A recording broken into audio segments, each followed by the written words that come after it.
Mohamed, inspecteur disciplinaire d'économie. Je me fais le devoir de présenter notre protocole de recherche intitulé La planification de l'enseignement-apprentissage secondaire. À cet effet, ce thème repose sur trois grandes parties, à savoir les problématiques. Comment la planification de l'enseignement-apprentissage est mise en œuvre au sein des établissements secondaires et quels en sont les effets sur la qualité de l'enseignement-apprentissage. À ce niveau, quatre grandes questions nous interpellent, à savoir quels sont les outils et stratégies utilisés, quel est le rôle assigné à chaque acteur, quels sont les défis rencontrés, quels sont les effets de cette planification. De ces problématiques découlent des hypothèses reposant sur l'utilisation d'outils numériques, la collaboration efficace entre les enseignants, les principaux défis et, quatrième question, la planification du cours.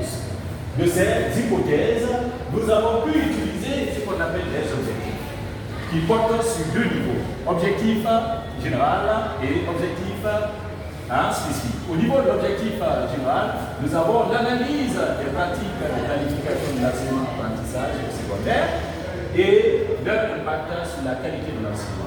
Au niveau des objectifs spécifiques, nous avons identifié les stratégies et outils, étudié l'implication des chefs d'établissement, analysé les défis liés à la planification et proposé des recommandations pour améliorer.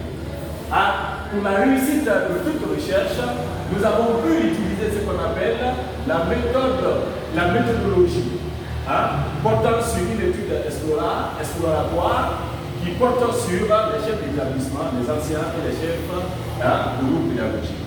Et à travers cette méthodologie, nous avons pu utiliser des instruments de collecte des données qui portent sur trois niveaux: les entretiens directs, l'analyse des documents, les questionnaires. De ces instruments de collecte des données, nous avons pu utiliser aussi ce qu'on appelle l'outil de traitement des données. Donc, à ce niveau, nous avons pu identifier ce qu'on appelle le Google Form et l'Excel.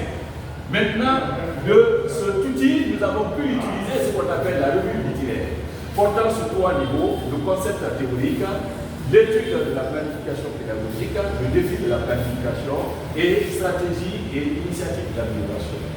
Donc, de cette revue, nous avons pu identifier le contexte. Le contexte portant sur le cadre géographique, le cadre institutionnel et le cadre temporel. Maintenant, de ce contexte, nous avons pu identifier le schéma sur le concept, portant sur le cours des contenus. Le cours des contenus, à ce niveau, nous avons pu identifier ce qu'on appelle les objectifs pédagogiques, les méthodes d'enseignement et l'évaluation des apprentissages. Donc, pour enrichir cette recherche, nous avons pu utiliser ce qu'on appelle la bibliographie. La bibliographie nous a permis d'utiliser beaucoup d'ouvrages et des articles scientifiques, mais aussi des rapports et études. Et nous avons pu identifier aussi ce qu'on appelle, nous avons pu utiliser aussi ce qu'on appelle les sites web. Donc, je vous remercie pour votre aimable attention.